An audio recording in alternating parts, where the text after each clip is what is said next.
셋. 인사드리겠습니다. 반갑습니다. 반갑습니다. 하나, 둘, 셋. 다시 한번 인사드리겠습니다. 반갑습니다. 반갑습니다. 설교 올라오기 전에 저희 교회에서만 이 감동에 사무쳐서 눈물 흘리다가 오랜만에 왔더니 광주교회에 왔거든. 그럼 또 찬양대가 이렇게 은혜로운 찬양으로 아침에 감동이 되게 하셔서 감사드립니다. 네, 그 감동을 주신 하나님께 함께 기도 올려드리겠습니다. 함께 기도드리겠습니다. 주님께서는 저희들의 모든 것 되셔서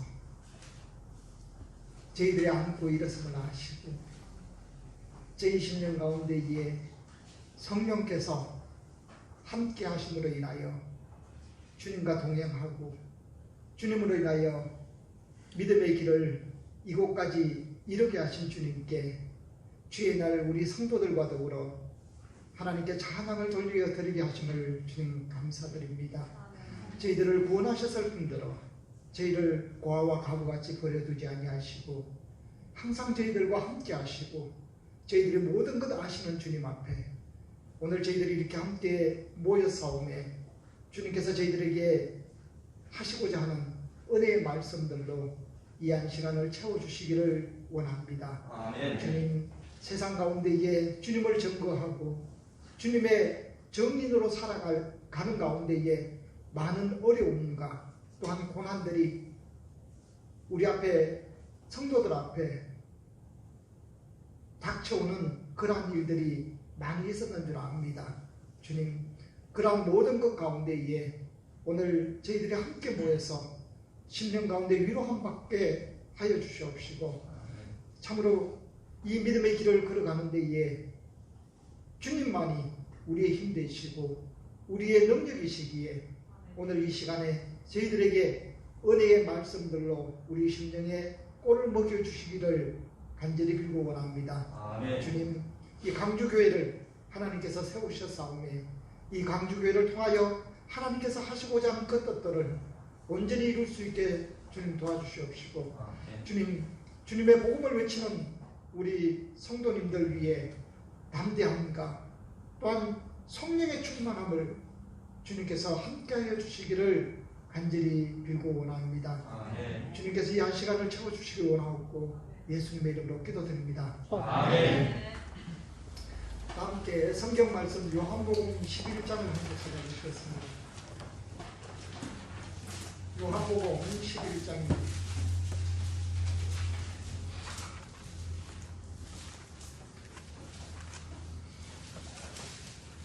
찾으셨으면 25절 11장 25절 예수께서 가라사대 나는 부활이요 생명이니 나를 믿는 자는 죽어도 살겠고 무릇 살아서 나를 믿는 자는 영원히 죽지 아니하리니 이것을 내가 믿느냐 가로되 주여 그러하리이다. 주는 그리스도시요 세상에 오시는 하나님의 아들이신 줄 내가 믿나이다. 이 말을 하고 돌아가서 가만히 그 형제 마리아를 불러 말하되 선생님이 오셔서 너를 부르신다 하니 마리아가 이 말을 듣고 급히 일어나 예수께 나아가매 예수는 아직 마을로 들어오지 아니하시고 마르다에 맞던 곳에 그저 계시더라. 마리아와 함께 집에 있어 위로하던 유대인들은 그의 급히 일어나 나가는 것을 보고 곡하러 무덤에 가는 줄로 생각하고 따라가더니 마리아가 예수 계신 곳에 와서 보이고 그 발 앞에 엎드려 가로되 주께서 여기 계셨다면 내 오라비가 죽지 아니하였겠나이다 하더라.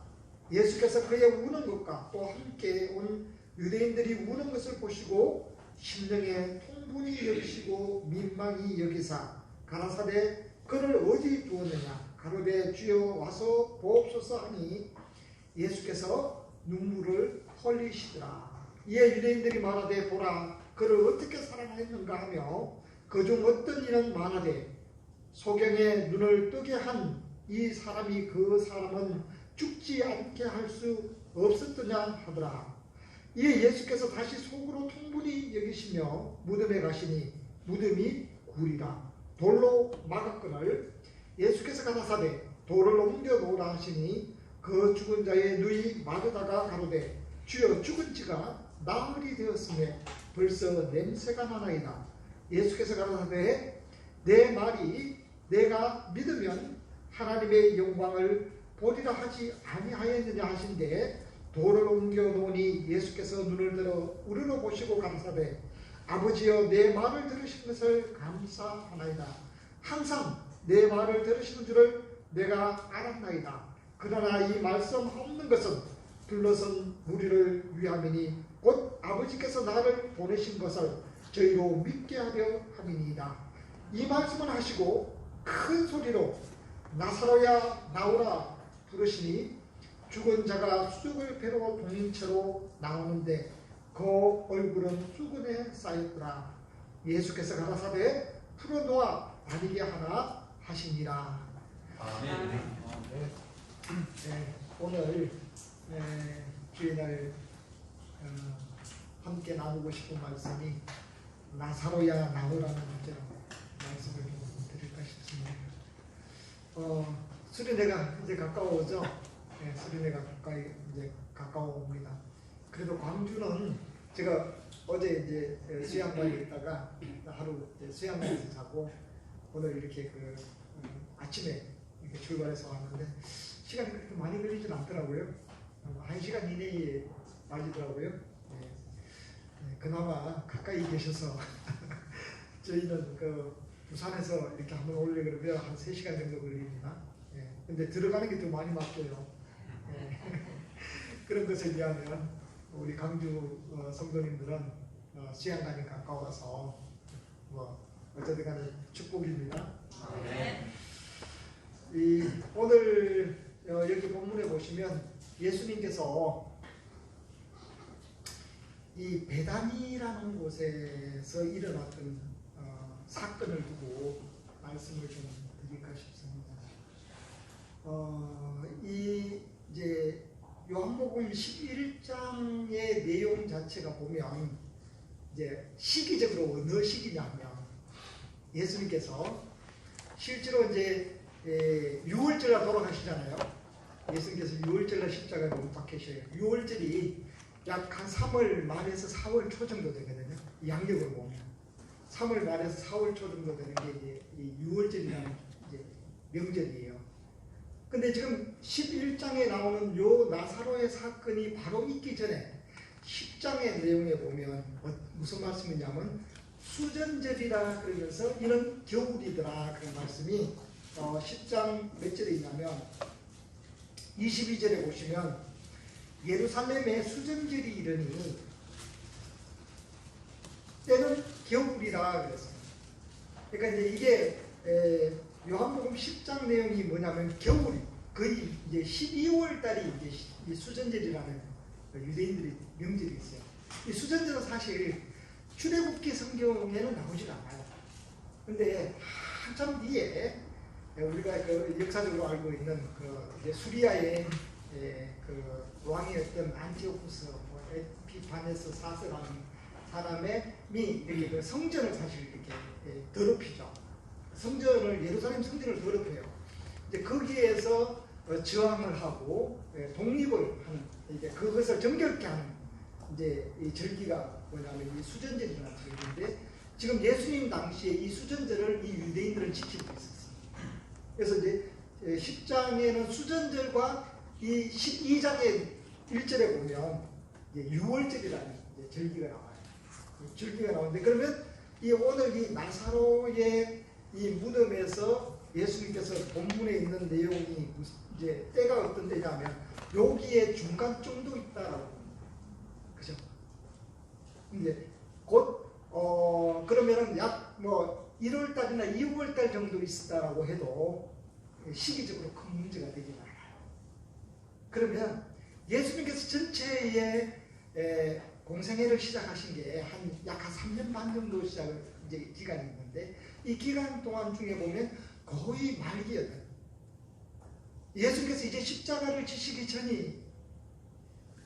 전이었다고 봐도, 십자가를 지시기 마지막 한 2달 전이었다라고 보면, 그 상황에서 지금 이 나사로의 이렇게 살리는 일들이 이제 있는 거예요. 근데 이 살리는 일을 왜 이때에 하셨을까라는 거예요. 예수님께서 다 이유가 있죠. 예수님께서 하시는 이유가 다 있어요. 무슨 일을 하시고자 하냐면, 요한복음 본문을 잡아놓고 요한복음 20장을 넘어가 보겠습니다.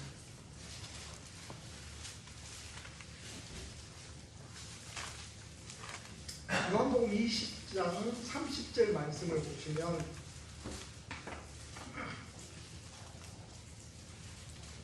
예수께서 제자들 앞에서 이 책에 기록되지 아니한 다른 표적도 많이 행하셨으나 오직 이것을 기록하면 너희로 예수께서 하나님의 아들 그리스도이심을 믿게 하려 하며 또 너희로 믿고 그 이름을 힘입어 생명을 얻게 하려 함이니라 그랬습니다.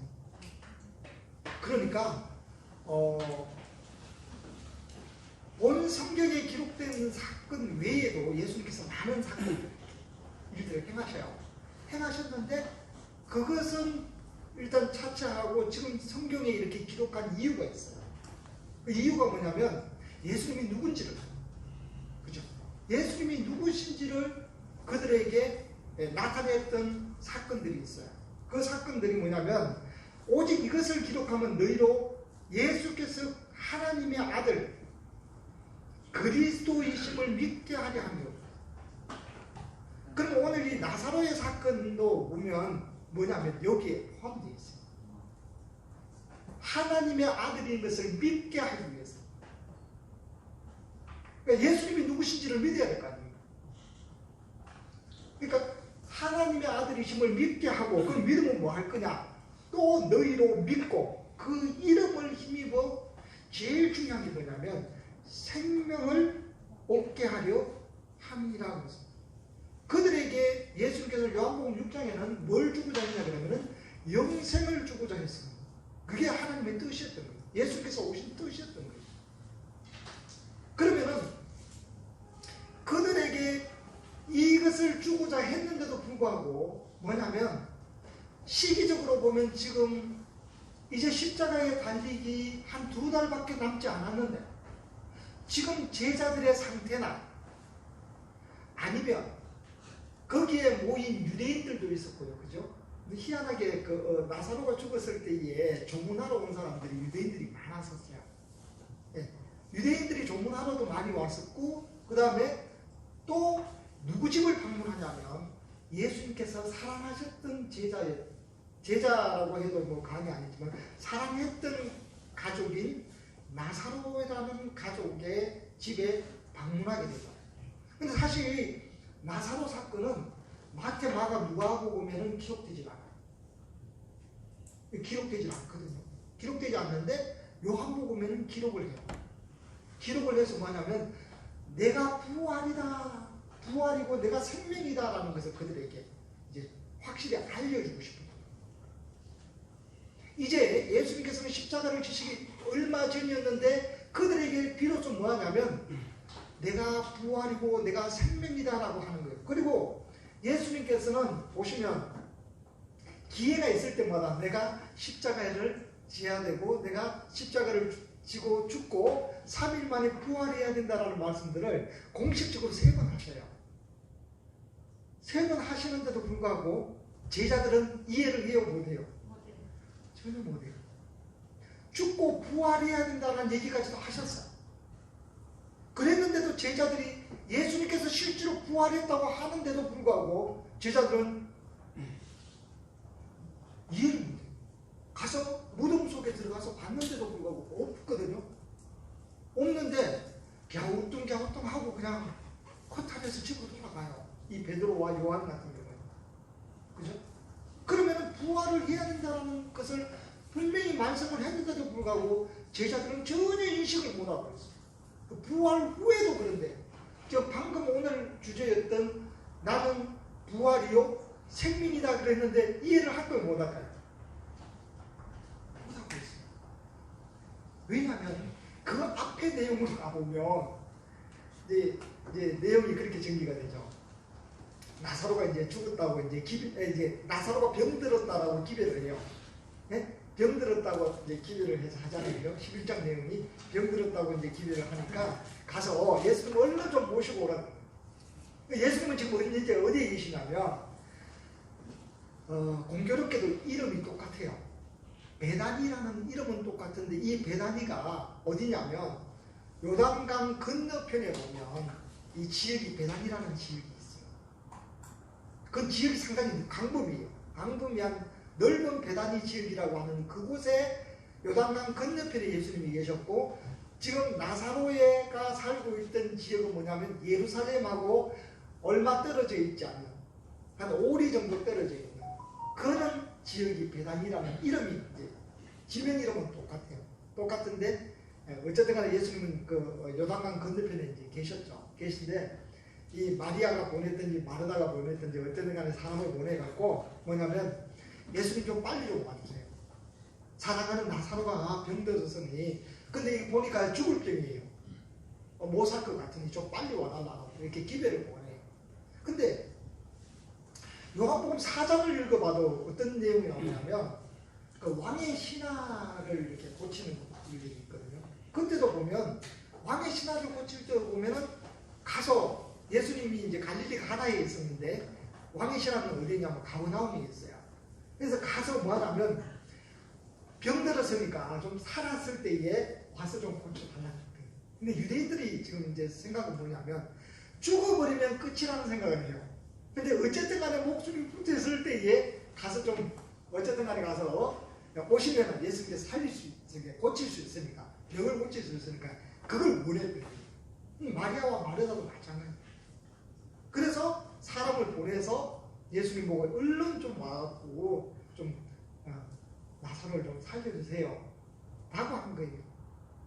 근데 예수님께서는 가시지 않으셔요. 거기에서 이틀을 더 머무셔요. 머무시고 갔는데 도착해서 보니까 아까 본문에 보니까 죽은 지가 며칠이 됐다고요? 4일. 사흘 된 거예요. 근데 저는 이 내용을 제일 처음에 읽을 때 저도 잘 이해를 못했어요. 왜냐하면 왜 예수님이 4일 동안 기다렸지? 이틀 기다려도 되고 3일 기다려도 되는데 그죠? 왜 4일을 기다리셨지?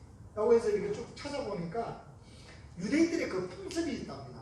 어떤 풍습이 있냐면 사람이 사망을 하게 되면 사망을 해서 완전히 이제는 더 이상 살아날 수 없다라고 인정하는 시기가 4일이라는 거예요. 그러면 사람의 능력으로서는 도저히 그 사람을 어떻게든 살릴 수 없는 상태가 이제 4일이라는 상태. 4일이 지나는 거예요. 그러니까 이제 예수님은 뭐냐면 능력을 이렇게 이제 나타내는데 뭐냐면 사람들이 도저히 할 수 없다라는 것을 하시는 거예요. 그러니까 하나님의 아들이심을 믿게 하기 위해서 4일을 기다리는 거예요. 가서 보니까 실제로 냄새가 나죠. 본문에 보니까 냄새가 난다고. 돌문을 좀 열어주라 그러니까 예수님 그 냄새가 납니다. 돌문 열기가 좀 곤란합니다. 그래도 예수님께서 돌문을 열어라 그러죠. 그죠? 열어라 그래요. 이 사람의 마음입니다. 사람은 예수님뿐만 아니라 예수님을 뭐 하려고 그러냐면 죽여버리려고 해요. 하나님의 아들이시고 능력을 자꾸 나타내고 자꾸 복음이 전파되니까 뭐 하려고 그러냐면 죽여버리려고 해요. 어떻게든 기회만 있으면 잡아서 죽이려고 그래요. 그게 복음서를 읽어보다 보면 계속 이제 내용들이 이제 그런 내용들이 나오죠. 사람이 하나를 이해를 못하는 게 있어요. 사람은 천사 중에 하나죠, 그죠? 루시퍼예요. 루시퍼 천사가 이해를 못하는 게 한 가지가 있어요. 뭘 이해를 못하냐면 부활이라는 것을 이해를 못해요. 이 천사는 사람과 달라요. 천사는 사람과 달라서 죽으면 끝이라고 생각합니다. 근데 예수님도 부활을 얘기를 안 했냐 그러면 하셨어요. 그죠? 부활을 얘기를 해요. 부활을 얘기를 하는데도 천사는, 이 마귀는 도대체 그 부활이 뭔지를 몰라요. 그래서 어쨌든 간에 그 일을 못하게 하기 위해서 죽여버리려고 해요. 그래서 그것도 아주 비참하게 죽이죠. 십자가의 형틀에서 예수님을 달아 죽여요. 그러면 사람은 승리했다.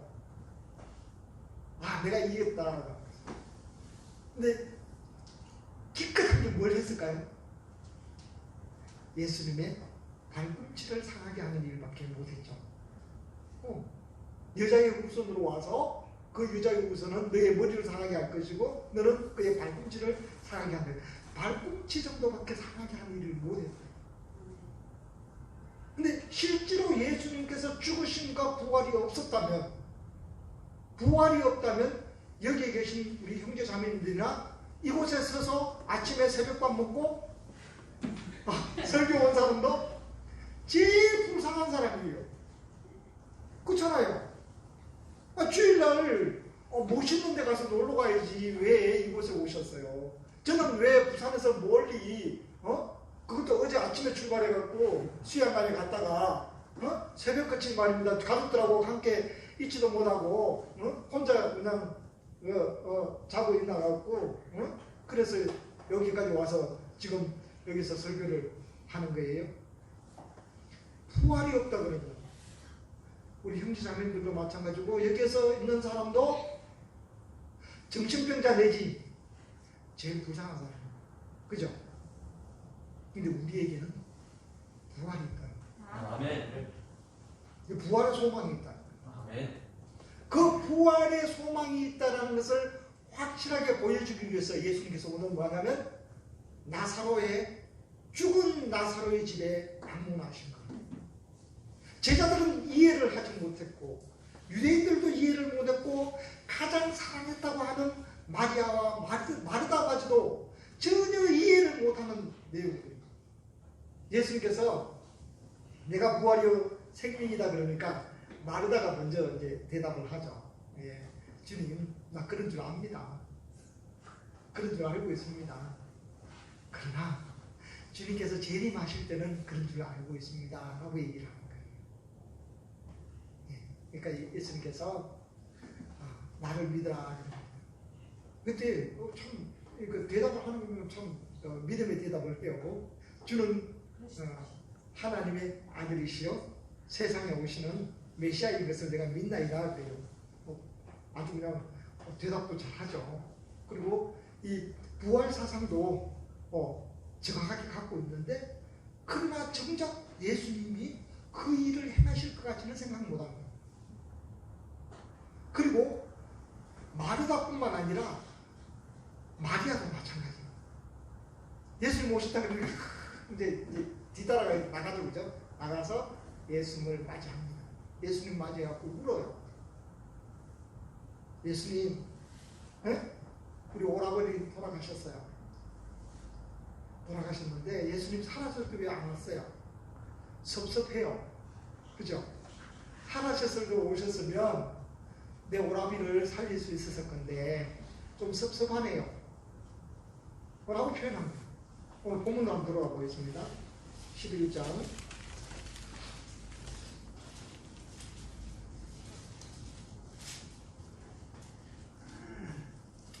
32절 마리아가 예수 계신 곳에 와서 보이고 그 발 앞에 엎드려 가로되 주께서 여기 계셨다면 내 오라비가 죽지 아니하였겠나이다 하라. 예수께서 그의 우는 것과 또 함께 온 유대인들의 우는 것을 보시고 심령에 통분히 여기시고 민망히 여기사 가라사대 그를 어디에 두었느냐 가로되 주여 와서 보옵소서 하니 예수께서 눈물을 흘리시더라. 아이고, 예수님께서 눈물을 흘리시니까 그 다음 절에 보니까 유대인들이 뭐라 하냐면 아이고 많이 사랑했는가 보다. 울지도 않는 분이 우시는 거 보니 많이 사랑했는가 보다. 그리고 능력도 많으신 분이죠. 예. 병든 자를 다 고쳐주셨고 귀신을 쫓아내주셨고 하셨던 분이 진짜 와서 좀 고쳐주지. 예? 얼마나 안타까우면 울까. 이제 그렇게 표현하는 거예요. 근데 이 예수님의 눈물의 의미가 죽어서 슬퍼서 울었어요? 아니죠. 왜 울었을까요? 유대인들은 그렇게 생각했어요. 근데 예수님의 진정한 눈물의 의미는 그것이 아니었어요. 둘러선 무리들이 나사로의 죽음 앞에서 슬퍼하는 거예요. 근데 예수님은 이미 여기에 오셨을 때 뭘 하려고 오셨어요? 살리시려고 했죠. 나사로를 살리려고 왔어요. 또 앞으로 내용을 보시면 11장 14절 이에 예수께서 밝히 이르시되 나사로가 죽었느니라. 내가 거기 있지 아니한 것은 너희를 위하여 기뻐하노니 이는 너희로 믿게 하려 함이라. 그러나 그에게로 가자 하신대 디두모라 하는 도마가 다른 제자들에게 말하되 우리도 주와 함께 죽으러 가자 합니다. 이렇게. 왜냐하면 예수님께서 거기 안 계셨던 이유가 여기 있죠. 그들이 믿고 너희로 믿게 하려 한다라고 합니다.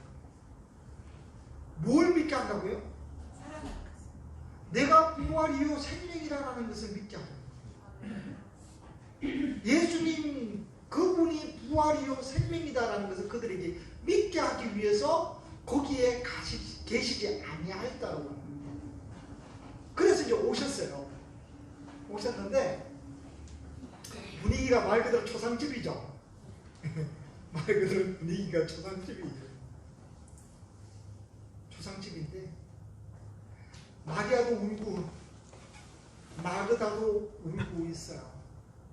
근데 요한복음이 아니고 누가복음 성경에 보면 마리아와 마르다가 한번 등장을 하죠, 그죠? 예, 한번 등장합니다. 예수님께서 이렇게 이제 여기 가셨을 때에 마르다는 분주하고 마리아는 예수님의 발 앞에서 이렇게 말씀을 이제 들었던 사건이 누가복음 성경에 이제 기록하고 있죠. 누가복음 10장이니까 기록하고 있습니다. 그러고 보면 이 마리아와 마르다는 예수님께서 이렇게 좀 각별했던 사이였던 것 같아요. 그런데 울고 있어요. 그 모습을 본 예수님은 뭐하냐면 나사로가 죽어서 슬픈 것이 아니라 이제 내가 십자가에 달리기 한 2달 반 남았어요. 근데 아직도 이들은 뭐냐면 여전히 내가 누군지를 알지 못하고 예수님 본인이 누군지를 알지 못하는 거예요. 그것이 슬프다. 그들이 믿음이 없는 그 자체가 슬펐다. 예수님께서 3년 반 동안 계시면서 사역을 약 3년 반 동안 하시면서 한 3번 우셔요.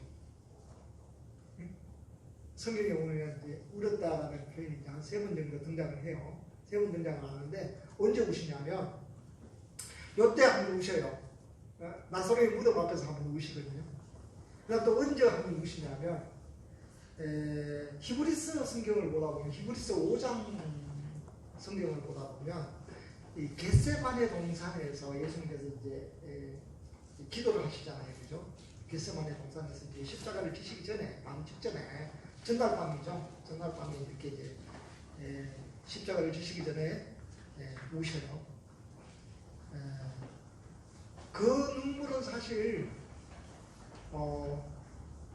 온 세상에 죽어있는 아담으로부터 시작해서 죽어있는 인류를 위한 눈물입니다. 사실. 그 십자가를 지시기 전에 죽어있는 하나님의 형상대로 만들었던 그 사람들이 영원한 지옥으로 갈 수밖에 없는 그 상황에 이제 그들을 구원하시기 위해서 죽어 있는 그들을 위한 눈물이.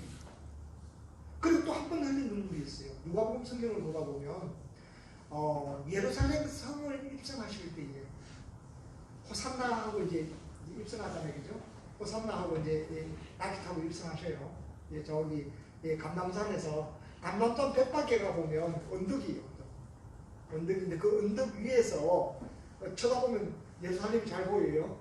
근데 실제로 이제 호산나 하면서 이렇게 낙이 타고 이제 들어오셔갖고 예루살렘 성전을 보면서 그들이 장차 당할 예루살렘 성의 멸망을 보고 오셔요. 그리고 오늘 이 본문에서 보시는데요. 저는 오늘 이 본문에서는 우리 성도님들이 좀 살펴봐야 될 어떤 부분이 어떤 부분이냐면, 형제자매님들이 예수님께서 오늘 본문에서 흘리시는 눈물은 사실 그들의 믿음 없는 모습을 보고 오셔요. 이거는 형제자매들이 신앙생활을 할 때에 우리가 구원받고 신앙생활을 하잖아요, 그죠? 신앙생활을 하는데 믿음 없는 모습을 보면 하나님은 지금도 여전히 슬퍼하셔요. 나사로의 무덤 앞에서 슬퍼했던 그 눈물이 지금도 하나님의 자녀들이 믿음 없는 일들을 하고 걸어가는 그 모습들을 보면 여전히 지금도 눈물을 흘리셔요.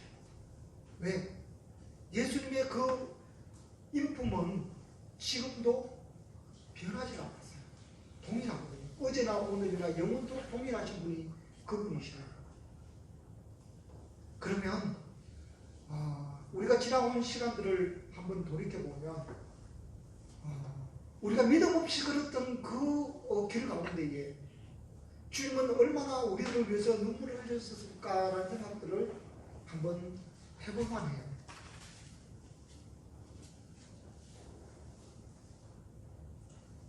지금까지 걸어온 길들이 그랬다라고 한다면, 그랬다라고 한다면 앞으로 걸어가는 길들도 있을 거예요. 우리가 주님이 언제 오실지는 알 수 없어요.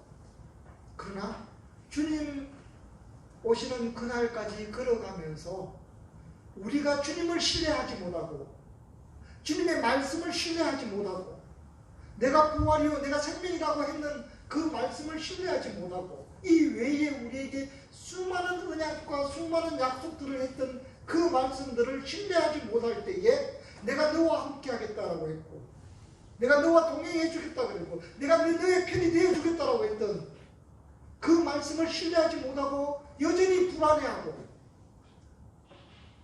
여전히 방황하고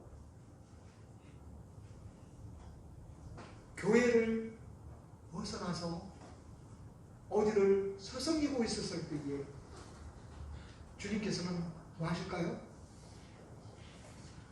나사로의 무덤 앞에서 흘리셨던 그 눈물처럼 또 눈물을 흘리게 하신 거예요. 이제 그만 눈물을 흘리게 해도 안 될까요? 근데 이렇게 설교하는 저도 가끔 주님의 눈물을 흘리게 할 때도 있을 것 같죠? 있겠죠. 근데 오늘 이제 본문을 살펴보는 건 뭐냐면 이 본문을 통해서 우리가 할 수만 있다면 그분의 눈물을 흘리게 하지 말자요. 할 수만 있다면. 엄마의 눈물을 흘리게 안 하는 자식이 효자죠. 예. 부모님의 눈물을 흘리게 하지 않는 자식이 효자예요. 예. 자식들이 커서 컸는데 여전히 부모의 눈물을 흘리게끔 하는 것은 불효자. 불효자는 옵니다 그러는데요. 예. 우리 형제 자매님들 다들 믿음 생활을 1년 2년 안 하셨죠? 좀 많이 하신 분들은 많이 하셨을 거예요. 20년도 하시고 30년도 하셨던 분들이면 이제 20년 30년 정도 지나면 성인이 됐잖아요. 예. 불구하고 여전히 어린 아이의 모습으로 부모의 속을 끓게 하며 예수님의 마음을 아프게 하시며 그분은 눈물이 많으신 분이에요. 그래서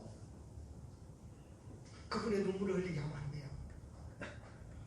혹 지금까지는 흘리게 하셨다 그러면 오늘 이후로부터는 좀 그만 울리시는 것도 좋겠죠? 아멘. 좀 그만 울리세요. 무엇 때문에요? 믿음이 없는 것. 나를 신뢰하지 못하는 것 때문에, 주님을 신뢰하지 못하는 것 때문에, 주님을 신뢰하지 못하고 여전히 방황하고 있다면 그 자체가 주님의 눈물을 흘리게 하는 일들입니다. 그리고 유대인들이 보면 거기에 왔던 유대인들이 예수님이 얼마나 그들을 사랑했는가라는 것들에 대해서 이제 수근수근거리죠, 그죠? 근데 38절 보겠습니다. 이에 예수께서 다시 속으로 통분히 여기시며 무덤에 가시니 무덤이 물이라 돌로 막았거늘 예수께서 가라사대 돌을 옮겨 놓으라 하시니 그 죽은 자의 누이 마르다가 가로되 주여 죽은 지가 나흘이 되었으니 벌써 냄새가 나나이다. 이렇게 얘기합니다. 주님께서 옮겨 놓으라 그러면 옮겨 놓으면 되죠. 네. 주님께서 옮겨 놓으라 그러면 옮겨 놓으면 돼요. 근데 이게 우리가 해야 될 일이에요. 주님께서 말씀하시면 말씀에 반응을 하면 돼요. 그 말씀에 순종하면 돼요. 토달 게 아니에요. 왜 토답니까? 자기 생각이 있습니다. 자기 관점에서 보니까 냄새가 난다는 거예요. 주님께서 뭔 일을 하시려고 하시는 거예요. 냄새가 난다는 거예요. 근데 주님께서는 여전히 옮겨 놓으라 그러죠.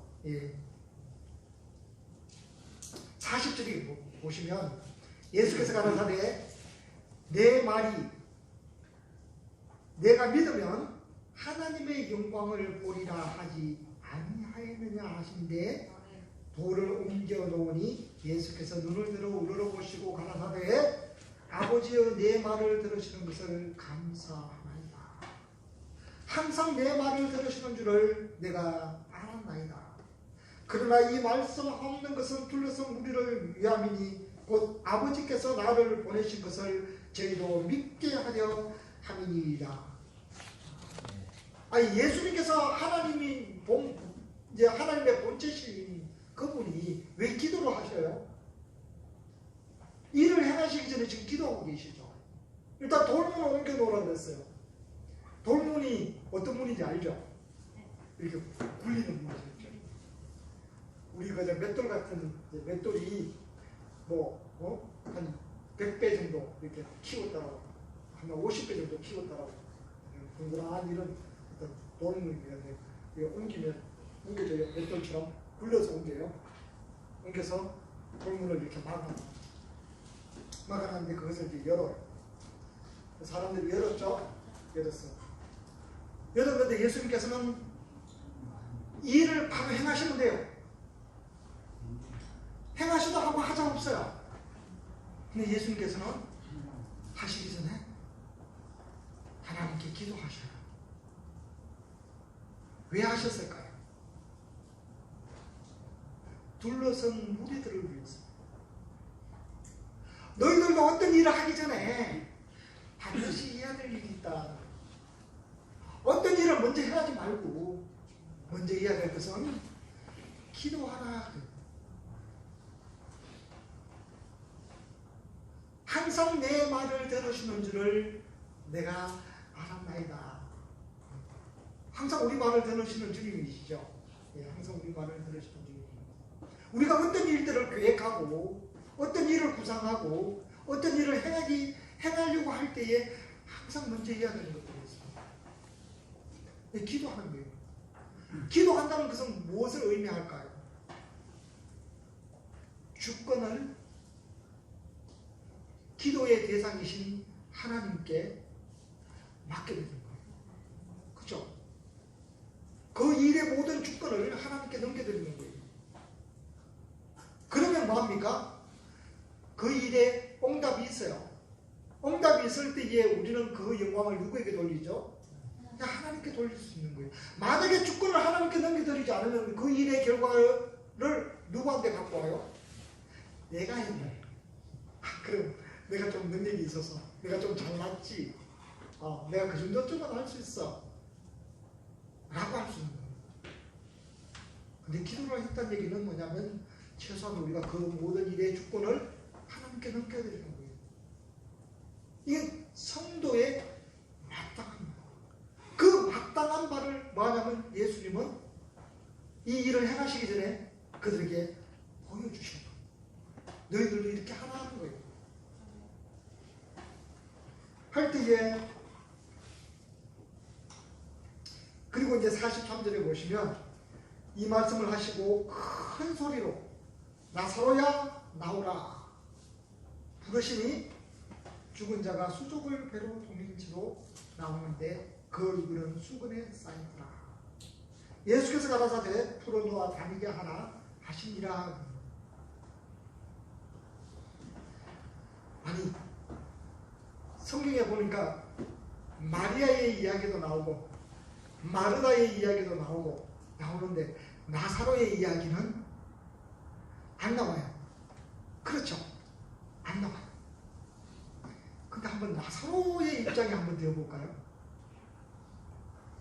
좀 엉뚱한지 모르지만 나사로의 입장에 한번 되어봅시다. 우리가 추론할 수 있는 정도로만 합시다. 나사로는 병들었습니다. 나이가 그렇게 많지는 않았을 겁니다. 근데 병들었어요. 고통 속에 있어서.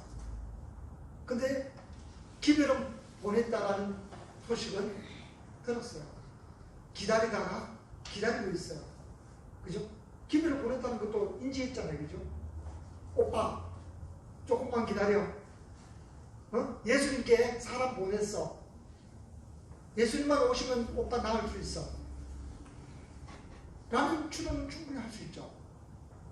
그런데 고통은 더 심해지다가 그로부터 이틀 후에 죽었어요. 그리고 생각은 엉켰어요. 그죠? 고통 속에서 죽었어요. 그런데 갑자기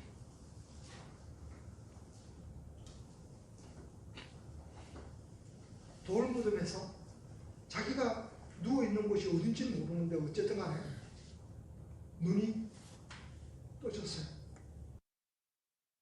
떠졌는데 바깥에서 웅성거리는 소리가 들려요. 돌무덤이 열려요. 그죠? 돌무덤이 열리기 전에는 깜깜했어요. 아니, 완전히 깜깜했습니다. 깜깜한 돌무덤 안에서 사람들이 돌무덤을 열어요. 움직이지 못해. 어쨌든 간에 눈은 떴어. 돌무덤이 열리니까 뭐합니까? 밖에 빛이 들어오는 거예요. 빛이 들어왔고 사람들은 웅성거렸고 귀에 익숙한 소리가 들려요. 예수님의 음성은 이해했을까요? 그러니까 알아봤을까요? 못 알아봤을까요?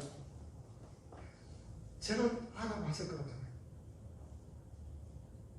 우리 오성호 전도사님 목소리를 다들 알아봐요? 못 알아봐요? 알아보시죠? 알아보시듯이 예수님의 음성도 나사로는 알았을 거예요.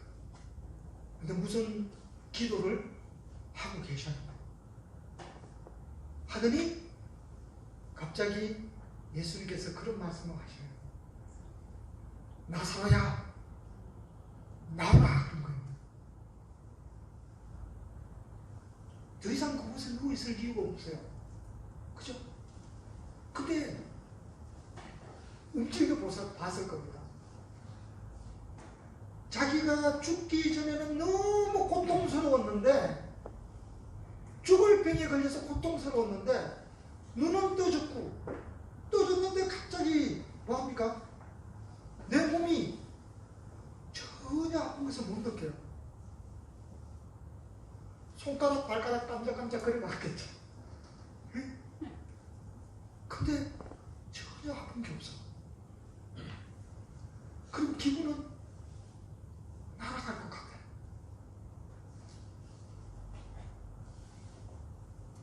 나의 몸의 피부는 너무 뽀송뽀송해. 그리고 예수님께서 말씀하시는데 이게 뭔가 깝깝한 건 있어. 그죠? 수건으로 얼굴을 가져놨으니까 몸은 나쁘지 않는데 뭔가 좀 답답해. 숨쉬기 좀 곤란해. 나오라고 해. 그래서 걸어서 돌무덤 바깥을 걸어 나왔어요. 그리고 붕대를 그를 싸맸던 베옷을 풀어준 거예요. 요한복음 1장부터 시작해서 오늘 나사로가 살리는 이 순간까지의 내용들을 1장부터 10장까지 내용을 한번 종합 한번 해보면 1장에 탁 피면 요한이 이렇게 기록을 저는 참 우리가 이제 글을 이렇게 한 번씩 쓸 때가 있어요. 글을 딱 쓰는데 펜을 딱 들었어요. 글을 딱 적기 시작하는데 복음서를 적는데 뭐라고 딱 적냐면 태초에 말씀이 계시니라. 이 말씀이 하나님과 함께 계셨으니 이 말씀은 곧 하나님이십니다. 아니 이렇게 적는 그 자체가 저는요 제가 요한의 입장이라고 생각하고 이제 그렇게 만약에 하나님께로부터 영감을 통해서 이제 받아 적게 되잖아요. 살이 떨릴 것 같아요. 첫 문장을 기록하는데 태초에 말씀이 계시니라. 이 누구신지를 아는 거예요. 이분은 뭔가 전혀 인지를 못하고 적는 것이 아니라 다 인지하고 적는 거예요. 그 말씀이 하나님과 함께 계셨고 그 말씀이 어떻게 왔냐면 빛으로서 각 사람에게 비치는 빛이 있으나니 그렇게 그 빛은 곧 생명이다 그렇게 시작해요. 1장이 그렇게 시작해요. 이 빛이 나사로가 무덤 속에서 뭐합니까? 그 어둡고 침침한 그 돌무덤 속에서 무엇을 보냐면 이 빛을 봐요. 돌무덤이 옮겨지거든요. 갇혀있던 그 돌무덤 안에 있던 나사로는 옮겨진 그 돌무덤에서 빛을 본 거예요. 그죠? 빛을 본 거예요. 요한복음 1장에서 그 빛이라고 했던 그 빛을 각 사람에게 비치는 빛이 있었어요. 그 빛이 누구에게 지금 비치냐면 나사로에게 비치는 거예요. 빛이 비치니까 뭐합니까? 빛을 본 거예요 일단. 그리고 요한복음 10장에서 또 뭐라고 하냐면 내 양은 내 음성을 듣나니 그렇게 얘기하죠. 내 양은 내 음성을 듣는 거예요. 지금 나사로는 누구의 음성을 듣게 되죠? 예수님의 음성을 듣는 거예요. 나사로야 나오라 그랬잖아요. 그 음성을 듣는 거예요. 내 양은 내 음성을 알아봅니다. 그죠? 알아본 거예요. 그리고 생명의 떡이신 그 예수 그리스도를 먹고 마시지 아니하면 나와 전혀 상관이 없다는 요한복음 6장의 오병이어의 기적을 통해서 그들에게 보여줬던 그 예수님을 먹고 마시는 것을 이 나사로가 먹고 마시는 거예요. 그러니까 뭐합니까? 새 사람이 되는 거예요. 생명을 얻어요. 생명을 얻는데 어떤 생명을 얻냐면 영생을 얻는 거예요. 내가 온 것은 잃어버린 자를 구원하기 위해서 왔다. 그러니까 지금 이 나사로의 마지막 예수님께서 십자가에 달리시기 2달 약 2개월 전에 이 나사로의 사건을 통해서 그동안에 요한복음 1장부터 시작해서 10장까지 기록했던 그 모든 내용의 이 한 사건을 통해서 어떻게 생명이 살아나는 것을 보여줍니다.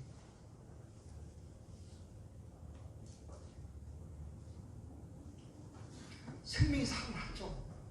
나사로의 피부는 어떤지 좀 모르겠는데 어쨌든 간에 냄새나는 피부였는데 냄새나는 시체였는데 의학적으로는 도저히 살릴 수 없어요. 아니 냄새나는데 어떻게 혈관이 다시 이어져서 그 피가 흐릅니까? 우리 미성장님 의학적으로 이게 가능해요? 안 되죠. 심장이 멈춰버리고 심장이 썩고 있고 내장이 다 분비하고 있는데 이게 다시 재기능을 한다? 안 돼요. 사람의 능력으로는 도저히 불가능합니다. 근데 예수님은 하는 거예요. 하나님은 하시는 거예요. 죽은 자들이 다시 살아난다는 말이 그게 빈말이 아닙니다. 살아나시는 거예요. 근데 예수님께서는 그 일을 하셨는데 주변에 있는 사람들이 했던 일도 있죠. 네? 주변에 있는 사람들은 돌무덤 옮겨놨죠. 예수님 가셔서 옮겨놨더래. 예수님께서 손착 하고 착 이러니까 문이 착 열리고 이렇게 했어요. 안 했죠. 가서 너희들이 가서 옮겨놓으라.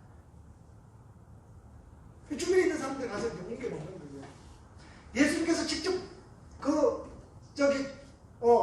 쌌던 세마포를 천을 풀어주지 않았죠. 너희들이 가서 풀어주라.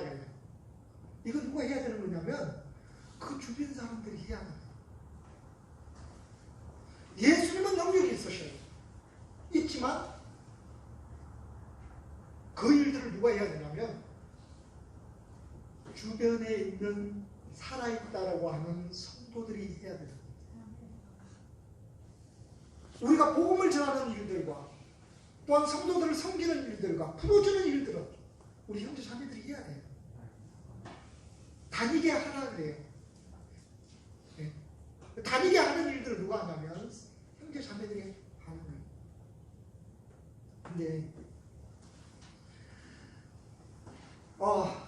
이제 한 3개월 후에 또 한 분이 부활을 하죠. 네, 부활을 해요. 예수님이 부활을 해요. 예수님이 나사로처럼 살아나면 될까요? 안 될까요? 네, 안 돼요. 그분은 사람이 아니셔서 하나님의 아들이시고 하나님 본체였고 하나님이셨어요.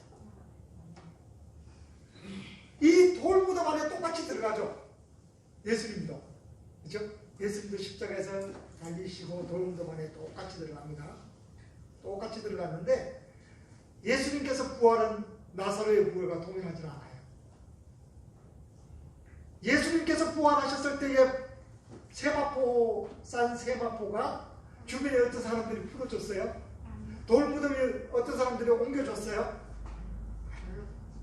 그렇게 하면 안 되죠. 예수님은 그렇게 부활하지 않아요.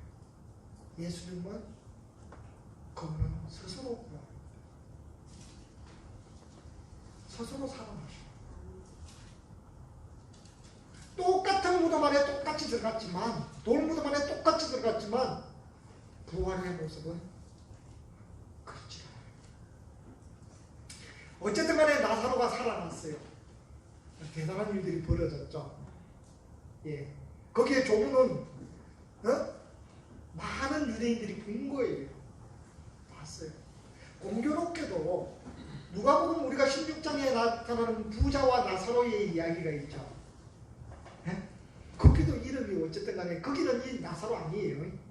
예, 거기는 비유의 나사로예요. 예수님께서 비유를 하시는 거예요. 근데 공교롭게도 이름은 똑같아요. 우리가 이름이 똑같은데 예수님께서 이 비유를 이렇게 하실 때 보면 사람 이름을 이렇게 얘기할 때 보면 그래도 친숙한 이름을 대고 싶죠. 예?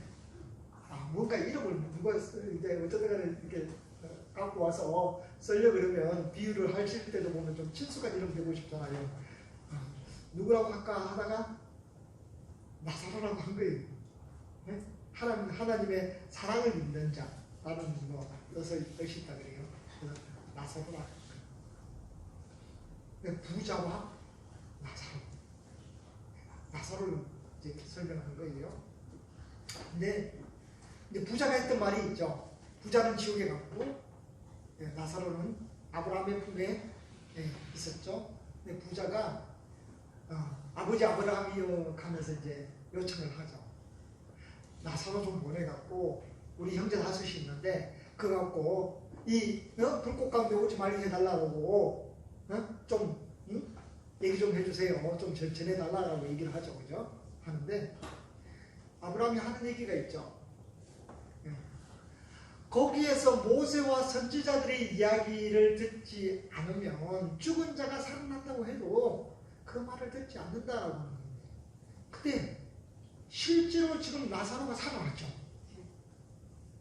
그건 비유였는데 실제로 살아나요. 오늘 지금 살아났어요. 오늘 본문에 살아났거든요. 살아났으면 사람들 다 믿어야 될 거 아니에요. 네? 다 믿어야 될 거 아니에요. 근데 12장에 보면 시간이 부족해서 다 보진 않겠습니다만 12장 9절에 보면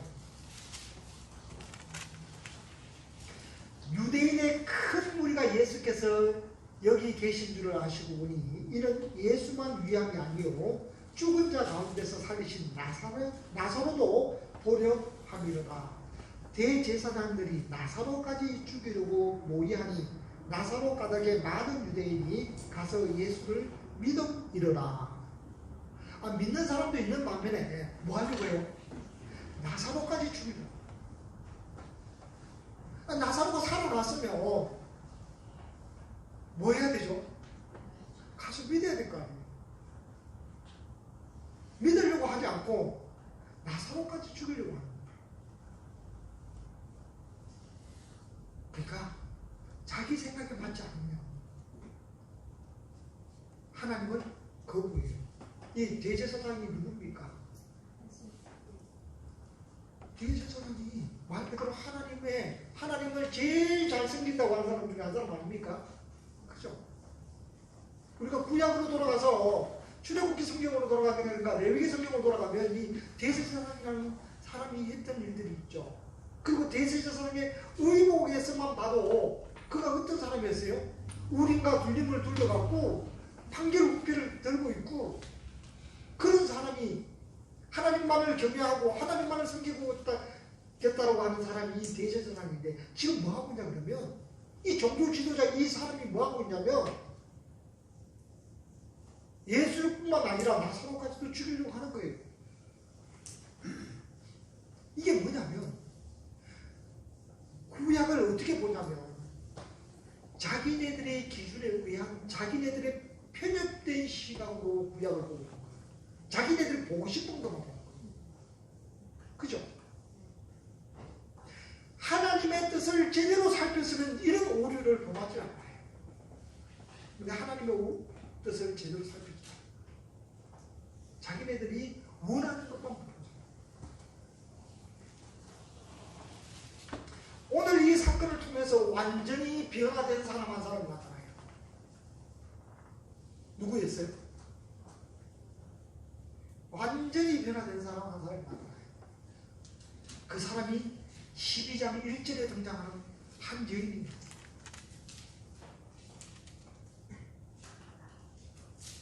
12장 1절에 보면 6월절 엿새 전에 예수께서 베다니에 이르시니 이곳은 예수께서 죽은 자 가운데서 살리신 나사로에 있는 곳이라. 거기서 예수를 위하여 잔치할세 마르다는 이를 보고 나사로는 예수와 함께 앉은 자 중에 있더라. 마리아는 지극히 비싼 향유 곧 순진한 나드 한 근을 가져다가 예수의 발에 붓고 자기 머리털로 그의 발을 씻으니 향유 냄새가 집에 가득하더라. 제자 중 하나로서 예수를 잡아줄 가룟 유다가 말하되 이 향유를 어찌하여 300데나리온에 팔아 가난한 자들에게 주지 아니하였느냐 하니 이렇게 말하면 가난한 자들을 생각함이 아니요 저는 도적이라 돈계를 막고 거기 넣는 것을 훔쳐가미르라. 예수께서 가라사대 저를 가만히 두어 나의 장사할 날을 위하여 이를 두게 하라. 가난한 자들은 항상 너희와 함께 있거니와 나는 항상 있지 아니하리라 하십니다. 이 마리아라는 한 여인이 누구냐면 아까 11장에 등장하는 그 여인,